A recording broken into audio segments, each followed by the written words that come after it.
I was standing backstage in my cap and gown, fingers shaking around my phone, trying to breathe like I wasn't about to collapse. 6 years. 6 years of night classes after full-time work. 6 years of saying no to vacations, birthdays, sleep, everything, so I could earn this master's degree. And right as the announcer called the next row of graduates to line up, my phone buzzed. Lauren, incoming call. My sister. I should have ignored it. I should have let it ring and focused on the stage waiting for me. But something in my gut told me this wasn't just a congratulations call. So I answered. The first thing she said wasn't "I'm proud of you." It wasn't even "good luck." She whispered, like she was doing me a favor. "Emma, you need to leave. Right now. I'm dropping the kids off in 20 minutes. You said you'd babysit." And in that moment, I realized my graduation wasn't a celebration to her. It was an inconvenience. 2 weeks before graduation, I was sitting at my tiny kitchen table with my laptop open, color-coded sticky notes everywhere, trying to finalize the graduation party reservations. I had booked the restaurant, confirmed the guest list, even ordered a custom cake that said, "Congrats, Emma, master's degree." I was literally choosing between vanilla and chocolate frosting when my phone rang. Lauren, my older sister. I answered with a smile because, stupidly, I thought she was calling to say something nice for once. "Hey," I said. "What's up?" Her voice was way too cheerful. The kind of cheerful that always meant trouble. "Okay, don't freak out," Lauren sang. "But I have amazing news." I leaned back in my chair. "What kind of news?" "Our anniversary trip," she squealed like a teenager. Ethan surprised me. He booked Hawaii. Like the full thing. 5 days. Ocean view. No kids. Just us. For a second I blinked. "Hawaii," I repeated. "That's wow. Okay, congrats." "I know," she giggled.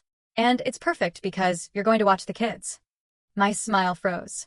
I glanced at my laptop screen like it could save me. "Lauren, what?" "The kids," she said again, slower, like I was the dumb one. Noah, Sophie, Mia. "You're their aunt.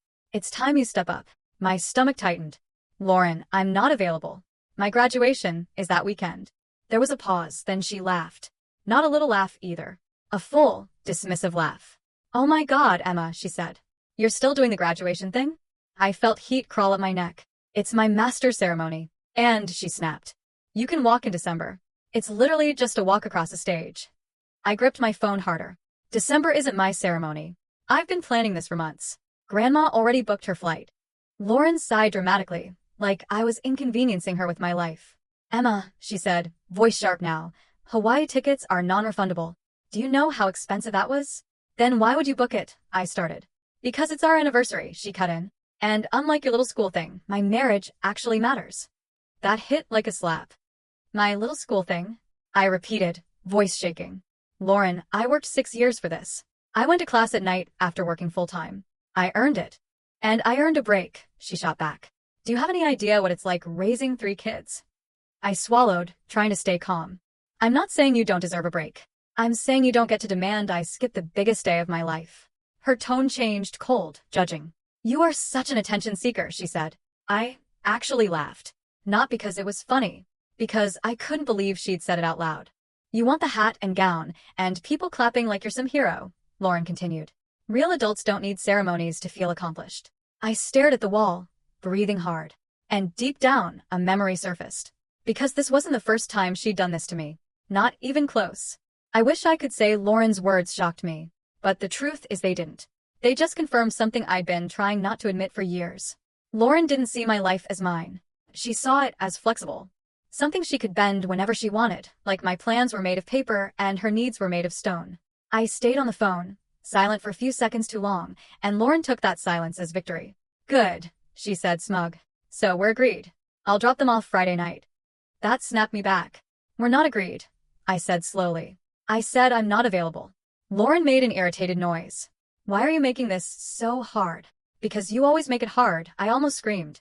Instead, I clenched my jaw and said, "Lauren, you're not even asking. You're telling." "So what?" she snapped. "That's what family does." Family. She always hid behind that word like it was a weapon. And my mind flashed back, like it always did, to the first time she used it to steal something from me. 2 years ago, I'd been studying for a certification exam that could have boosted my salary by 10 grand. I told everyone. I posted it on Facebook. I even took time off work. The night before the test, Lauren showed up at my apartment with the kids, all 3 of them in pajamas, backpacks dangling. I opened the door in confusion. "Lauren, What are you doing here? She looked dramatic, eyes wide, voice shaky. Emma, I'm so sorry, she said. Ethan had an emergency. I need you. Please. I was already grabbing my keys. What happened? She hesitated for half a second too long. Then she blurted. He has to cover a shift. A shift. Not an emergency. Not a hospital. Not a car crash. A shift. Issätta här. Lauren, my test. And what about my kids? She cut in, eyes narrowing. Do you want them to be traumatized because their parents aren't here? God, Emma. Sometimes I forget how selfish you can be. I missed my exam. Then I had to wait 3 months for the next available testing date. And when I confronted her later, she just shrugged and said, You're smart. You'll pass whenever. Like the time and money meant nothing. Or the time I got my bachelor's degree. That day was supposed to be mine. I'd invited everyone. Bought a dress. Practiced smiling in the mirror so I wouldn't cry when I walked across the stage. But Lauren arrived with the kids sick. Not sniffles sick. I mean green-faced, miserable sick. Sophie threw up before the ceremony even started. I spent my entire graduation in a bathroom stall, rubbing a toddler's back while she gagged into a plastic bag, hearing applause echo through the auditorium like it was happening in another world. And Lauren? She didn't even apologize. She just said, Well, you're an aunt. Welcome to real life. I could still hear her voice as if she was in the room with me now. That's when I realized something terrifying. This wasn't about babysitting. It was about control. And Lauren had been practicing it on me for years. After I hung up with Lauren, I just sat there in my kitchen staring at the wall like someone had knocked the air out of me. I could still hear her voice. Attention seeker. Immature. Real adults don't need ceremonies. My hands were shaking, but not from fear. From rage. Because she wasn't asking for help. She was trying to erase my milestone again like my achievements were inconvenient background noise in the Lauren Carter show. I picked up my phone and opened our family group chat. I didn't even type anything. I just stared at the names. Mom. Dad. Grandma Evelyn. Aunts, uncles, cousins. I could already see the conversation forming in my head like a prediction I'd lived 100 times. Lauren would send a long message, dripping with fake sadness. I am heartbroken. Emma refuses to help. I guess family means nothing to her. And people would jump in. My mom. Emma, call your sister. My aunt. You only get one family. Someone would throw in. She doesn't even have kids. She doesn't understand. And suddenly, I wouldn't just be a woman protecting her graduation. I would be the villain. The cold, selfish sister. The ungrateful daughter. The family disappointment. I'd spent most of my life swallowing things for the sake of peace. Just let it go, Emma. Just be the bigger person. Just help her once. But it was never once. It was always. And the worst part? Lauren knew exactly how to play it. She knew how to turn a boundary into a crime. I stood up so fast my chair scraped the floor. I walked over to the fridge, opened it, then closed it again, without grabbing anything. My mind was racing, desperate. If I said no, she'd destroy my reputation in the family. If I said yes, she'd destroy my graduation. And for the first time in years, I realized I was done choosing between two different types of pain. I was done being polite. So I called Lauren back. She answered immediately, like she'd been waiting with that smug little grin. Took you long enough, she said. I kept my voice calm. Too calm. Fine, I said. I'll babysit. There was silence for half a second, then she squealed. Oh my God. Thank you, she said, suddenly sweet. See? That wasn't so hard. I almost laughed. Let's be clear, I continued. You'll drop the kids off the morning of your flight, not the night before. Lauren frowned through the phone. I could hear it in her voice. Why? That's inconvenient. I sighed like she always did to me. Because I have things to do. She scoffed. You mean your little graduation crap? My nails dug into my palm. Yes. That. Lauren paused, then said, Whatever. We leave at 9. I'll drop them at 7. And bring their bags packed, I added. Clothes, medications, anything they need. Lauren sounded offended. I'm not an idiot. No, I thought. You're worse. You're strategic. Then she laughed again, this time full of satisfaction. You know, she said, voice dripping with superiority. This will be good practice for you. Babysitting. Responsibility. Motherhood. I clenched my jaw. She didn't stop. I mean, you're almost 30, Emma, she said. Maybe if you spent less time chasing degrees and more time learning how to be helpful, you'd actually have a family of your own. That one landed deep. Not because she was right. Because she was aiming for a wound she knew I had. I forced myself to breathe. Lauren, I said, voice flat. Just drop them off at 7. And I hung up before she could keep slicing. The moment the call ended, I stared at my phone. Then I opened my notes app. And I typed one sentence like a vow. If Lauren wants me to babysit during my graduation, then her kids are coming with me. Because if she was going to use them to ruin my milestone, I would use this moment to make sure my milestone finally belonged to me. Graduation morning came too fast. I barely slept. I kept waking up with my heart pounding, replaying Lauren's voice in my head like a cursed voicemail. You're still doing the graduation thing? Real adults don't need ceremonies. At 6:30 a.m., I was already dressed, hair curled, makeup done, cap and gown hanging neatly on the closet door like a promise. At 6:58, my doorbell rang. Not a polite ring either, an aggressive, impatient buzz like I was a servant she'd summoned. I opened the door, and there she was. Lauren. Sunglasses on. Coffee in hand. Suitcase rolling behind her like she was walking into a luxury airport ad. And behind her, 3 sleepy kids, Noah rubbing his eyes, and the twins, Sophie and Mia, still clutching stuffed animals like shields. Lauren didn't even say hello. She shoved the bags toward me and said, "Here. Snacks are in the side pocket. Try not to let them destroy your apartment." I blinked. "Good morning to you too." Lauren's smile was sharp. "Emma, don't start. I'm in a hurry." Her gaze flicked past me into my apartment. Then she frowned. "Where's their breakfast?" she asked. Ister här. "Lauren, you dropped them off early. I was going to make pancakes." She rolled her eyes like I was incompetent. Fine. "Just keep them quiet. Ethan and I have had 0 alone time in months." I crouched down to Noah's level. "Hey buddy, you excited for a fun weekend with Aunt Emma?" Noah nodded slowly. The twins perked up immediately. "Are we going to the park?" Sophie asked. Avoiding Lauren's glare, I smiled. "Not exactly." Mia tilted her head. "Then where?" I leaned closer like it was a secret mission. "We're going to a very important event." The kids' eyes widened. Lauren snapped. "Whatever. Just keep them alive." Then she bent toward me, voice low, like she was giving orders to an employee. "And don't try any dramatic stunts, Emma. Seriously. Don't make this about you." I looked her straight in the eye. "Oh, don't worry," I said sweetly. "I won't." Lauren didn't notice the tone. She kissed the twins on the forehead, hugged Noah quickly, then spun toward the elevator. "No, thank you. No, I appreciate you. Just entitlement in perfume and sunglasses."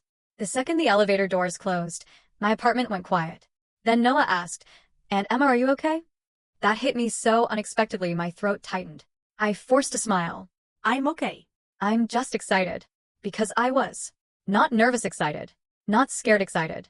The kind of excited that comes right before you finally stop being someone's doormat. I made pancakes while the kids ate at the counter. Then I pulled out 3 outfits I'd laid out the night before. Button-up shirts, little dresses, and tiny matching shoes. Noah's eyes lit up. "Why are we dressing up?"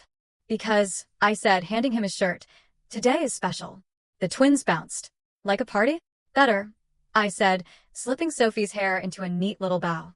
"Like a celebration." By 8:15, we were in the car. Noah was in the front seat, holding a folded stack of poster boards. The twins were in the back, sipping juice boxes like little celebrities. And when we pulled up to the graduation venue, Sophie gasped, "Aunt Emma, why are there so many people?" I parked, turned around, and smiled so wide I felt my cheeks ache. "Because," I said softly, "they're here to watch me graduate." Noah blinked hard. "Wait, you're graduating today?" I nodded. He looked stunned. Then his face shifted, confusion, then excitement, then something close to awe. And in that moment, I realized Lauren hadn't just tried to steal my day. She tried to make sure her kids never even understood what my day meant. I opened the back door and helped the twins out. "All right," I said, handing them the posters. "You 3 have one job today." Sophie grinned. "What job?" I leaned down to their level. "To be the loudest cheerleaders in the entire room." And when they squealed and promised they would, I felt something unlock in my chest.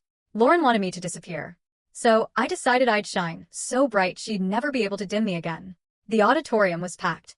Rows and rows of families holding phones, bouquets, balloons, smiling like they were watching history unfold. And for the first time in my life, I wasn't scanning the crowd for Lauren's disapproval. I was watching 3 tiny humans in the front row like they were my personal fan club. Noah sat perfectly upright, holding his poster board like it was sacred. The twins couldn't stop swinging their feet, whispering to each other like they were at a concert. And when I stepped into the line of graduates, Sophie stood up just enough to wave at me. I put my finger to my lips. She grinned and sat down, hands clasped like she was physically holding in excitement. Then the announcer began reading names. One by one, graduates walked across the stage, shook hands, smiled into cameras. My heart was pounding so loudly I could barely hear anything else. I squeezed the edge of my gown, thinking about every late night, every essay, every time I wanted to quit. And then, Emma Carter. For a split second, everything went silent in my head, like my life paused to breathe. Then I heard it. 3 voices. Not polite clapping. Not a quiet cheer. Full-on screaming like their lives depended on it. "That's our Aunt Emma." Noah yelled. Sophie jumped up and shouted, "She's so smart." Mia waved her sign like a flag and screamed, "We love you, Aunt Emma." The entire auditorium laughed. Like real laughter. Warm, surprised, joyful. Then the clapping doubled. Tripled. I felt tears hit my eyes as I walked across that stage. Not sad tears. Not overwhelmed tears. Victory tears. Because Lauren wanted me to feel small. And instead, I felt bigger than I ever had. After the ceremony, we went straight to the restaurant for my graduation party. I'd planned it down to the smallest detail: gold and white decorations, balloons, a photo backdrop. And the best part? I planned for the kids too. I had a whole table just for them. Crayons, coloring books, mocktails with little umbrellas, and mini graduation caps they could decorate with stickers. Noah sat like he'd been promoted to CEO. He pointed at my diploma on the table and told a stranger, "My aunt worked for this for 6 years." 6. Sophie and Mia were singing a made-up song they'd learned in the car. Musical note: Aunt Emma got a master's. Aunt Emma got a master's. Musical note. Grandma Evelyn laughed so hard, she almost cried. She pulled the kids in for photos, then handed each of them a candy diploma. "You 3 are honorary graduates," she announced proudly. The twins squealed and immediately took off toward the dessert table like tiny tornadoes. I should have felt guilty. Maybe I would have if I didn't feel so free. My phone buzzed in my pocket. once, twice. Again. I didn't even look. Because today wasn't about Lauren. Not anymore. But eventually, about an hour into the party, I stepped into the hallway to breathe. And that's when I checked my phone. 17 missed calls. All from Lauren. My stomach tightened, but I wasn't surprised. I was almost calm. Then a voicemail notification popped up. I hit play. Lauren's voice exploded through my speaker like a bomb. "What the hell did you do?" She screamed so loud I jerked the phone away from my ear. "We just got to the hotel and they said it's canceled." Canceled? Emma, are you insane? I blinked slowly. Another voicemail. "You ruined my anniversary. You ruined my marriage." Another. "I'm going to make you pay every single dollar." Then my phone rang again, live call. I answered this time. Not because I was scared. Because I wanted her to hear my voice. "Hello," I said sweetly. Lauren shrieked. "You canceled my hotel." I tilted my head, pretending to think. "Oh yes." "You psycho," she screamed. "Why would you do that?" I leaned against the wall, listening to the party noise behind me, laughter, music, the clink of glasses. Then I said, calm as ice, "Lauren, you told me the credit card was for emergencies." She went silent for half a second. I continued.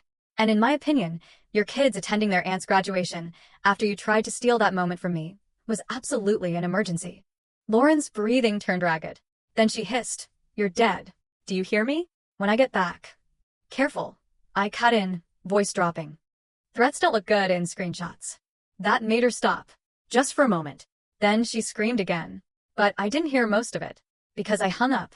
And when I turned and walked back into my graduation party, I wasn't shaking. I wasn't crying. I was smiling. Because while my sister was standing in a hotel lobby in Hawaii, losing her mind, I was dancing in a room full of people who were proud of me. That night, I didn't sleep. Not because I felt guilty, but because my phone kept buzzing like an alarm that refused to shut off. Lauren called me again, and again, back to back. Each time I let it ring out, my screen lit up with her name like she was trying to break into my apartment through the lock screen. At one point, I turned my phone face down and whispered to myself, "Don't take the bait." Because I knew Lauren. If I answered, she'd get what she wanted. A screaming match she could twist into proof that I was unstable. So I stayed quiet. And I waited for the next move. The next morning, my alarm went off at 7 a.m. I reached for my phone without thinking, and my stomach dropped. Carter family group chat, 74 notifications. 74. My thumb hovered over the screen, heart hammering. Then I clicked. And there it was, Lauren's message, timestamped 12:13 a.m. Hawaii time, long enough that I had to scroll 3 full times just to reach the end. It wasn't a text. It was a speech. A performance. Lauren wrote, "Lauren, I never thought I'd have to say this about my own sister. But Emma sabotaged my marriage. She agreed to babysit my kids, then canceled Ethan's and my hotel reservation in Hawaii out of pure spite. I felt heat spread on my neck. She kept going. Lauren, we arrived exhausted with our bags, only to be told our booking didn't exist. We were humiliated. We had to pay triple for another hotel. Ethan was furious. I'm shaking just typing this. My hand started trembling, not because she was scaring me, because she was lying like it was breathing. Then the part that made my jaw clench, so hard it hurt. Lauren, Emma has always been jealous of my family. She's been selfish for years. She cares more about attention than family. She couldn't stand that Ethan wanted to celebrate me. Jealous. Of her. I stared at those words, thinking about every night I'd collapsed into bed after class at 1 a.m., waking up at 6 to go to work again, living on caffeine and spite just to finish my degree. But in Lauren's version of reality, I wasn't hardworking. I was bitter. Vindictive. Then came the replies. And that's when my chest tightened, because it wasn't just Lauren anymore. It was the whole family lining up behind her. Mom. Emma, call me right now. Aunt Janice. This is unacceptable. She has 3 kids, Emma. Uncle Mark. If you used her card, that's theft. Cousin Elise. You couldn't let her have one vacation? Dad. We need the full story. Both of you escalated this. Both of you. Like my master's graduation and Lauren's anniversary vacation were equal sacrifices. Then I saw my mom's second message, and it punched the air out of me. Mom, I'm embarrassed. I didn't raise you like this. I stared at the screen until my vision blurred. Because that sentence wasn't about Hawaii. It wasn't about money. It was about the same message I'd heard my whole life. Lauren is allowed to demand. You are expected to comply. I scrolled further. Some people weren't even asking questions anymore. They were declaring me guilty. Uncle Ray, this family is falling apart because people don't know how to be selfless anymore. Aunt Janice, Emma always needs the spotlight. She's always been like this. My breathing turned shallow. My hands shook harder. And for a moment, I felt that familiar pressure in my chest, that old fear, the one that made me apologize even when I was right. The fear of being the villain. Because Lauren was good at that. She didn't just ask for help. She wrote narratives. She made herself the victim so well that people didn't even notice they'd been manipulated until it was too late. I set my phone down. Then I picked it back up. Because something in me snapped. Not loud, not dramatic, just final. I opened my notes app and started writing like I was building a case file. No emotion. Just facts. I pulled up Lauren's original text thread and took screenshots. Skip your graduation. Walk in December. Real adults don't need ceremonies. You just want people to clap for you. Hawaii tickets are non-refundable, so your education can wait. Then I went through my camera roll. I selected photos for my graduation, proof that Lauren couldn't gaslight away. Noah holding a sign that said, "Our Aunt Emma is amazing." The twins in their little dresses, tossing flower petals down the aisle. All 3 kids in the front row smiling like they were watching fireworks. Grandma Evelyn hugging me with my diploma in her hands like it was sacred. I stared at those photos for a second, throat tight. Then I went back to the group chat. My fingers hovered above the keyboard. This was the moment I could have stayed quiet. Stayed nice. Stayed the easier sister. But I was done being easier. So I typed. Me. I didn't agree to skip my graduation. Lauren demanded it. I agreed to watch the kids, and I brought them with me to my ceremony as my special guests. They had a wonderful time, and were safe the entire time. Then I attached the photos. Then I typed again. Me. Here are Lauren's messages in her own words. And I dropped the screenshots like a bomb. I hit send. The message went through. And for 20 minutes the family chat went dead silent. No one defended Lauren. No one attacked me. Just seen, checkmarks multiplying slowly one after another, as people read her words, not her story. I watched the silence spread across the screen, and realized something. Lauren wasn't losing because I'd gotten louder than her. She was losing because the truth finally got a microphone. Lauren didn't respond in the family chat. Not that day. Not the next. But I knew better than to think silence meant peace. With Lauren, silence meant she was planning. 2 days later, the kids were eating cereal at my kitchen counter, arguing about whether cartoons counted as education, when my doorbell rang. One sharp buzz. Then another. Then a third. Fast. Aggressive. My whole body tensed. Through the peephole, I saw Lauren's face, tight, red, jaw clenched like she was holding back an explosion. And behind her, Ethan stood awkwardly, holding Sophie's stuffed bunny like he didn't know what else to do with his hands. My stomach dropped. Noah looked up from his cereal. Is that Mommy? I forced my voice to stay calm. Sweetheart, finish eating. I'll handle it. I texted Tessa, with shaking fingers. Me. Lauren is here. Now. Please come. Then I opened the door. Lauren stepped forward like she owned my hallway. Before I could even speak, she hissed, "Where are my kids?" "They're safe," I said, standing in the doorway so she couldn't rush in. "Just like they've been this whole time." Lauren's eyes flicked past me into my apartment, searching for chaos, like she needed proof I'd failed. "Move," she snapped. "No," I said. That stopped her for half a second. Lauren blinked like she couldn't comprehend the word. "No," she repeated, voice rising. "You can pick up your kids," I said evenly. "But you're not coming in here screaming. Not in front of them." Lauren let out a laugh, so bitter it sounded like choking. "Don't you dare act like you're protecting them," she spat. "You're the reason my marriage is falling apart." I felt my pulse in my ears. No, Lauren. "Your lies are." Her face twisted. "My lies," she shrieked, loud enough that Noah flinched inside. Ethan shifted uncomfortably behind her. "Lauren." "Shut up," she snapped at him without even looking. Then she turned back to me, eyes wild. "You stole from me," she screamed. "You stole my money. You used my card without permission." You stepped here. Then I said cold and clear, "You tried to steal my graduation." Lauren's mouth opened and closed like a fish. "Don't be dramatic," she said, voice dripping with contempt. "It's a ceremony. And your trip was a vacation," I shot back. "But somehow mine was attention-seeking and yours was sacred?" Lauren lunged forward a step. Ethan grabbed her arm. "Lauren, stop." She yanked away. "Don't touch me." Then she pointed a trembling finger at me. "I swear to God, Emma," she said, voice shaking with rage. "You humiliated me. You made me look like a monster in front of everyone." I lifted my chin. "You did that yourself. I didn't write your texts, Lauren. You did." Her breathing turned ragged. She glanced past me again, and finally the kids appeared in the hallway. Noah stepped forward first, eyes wide and cautious. Sophie and Mia peeked around him like they were hiding behind their big brother. Lauren's tone changed instantly, like a switch flipped. "My babies," she cried, reaching out her arms. "Come here." The kids ran to her, but not as fast as she expected. Noah hugged her, yes, but he kept looking back at me. Then he pulled away and said, quietly, clearly enough for all of us to hear, "Mom, why did you want Aunt Emma to miss her graduation?" Lauren froze. Her face went blank, like someone had pulled a power plug on her brain. Ethan's eyes widened.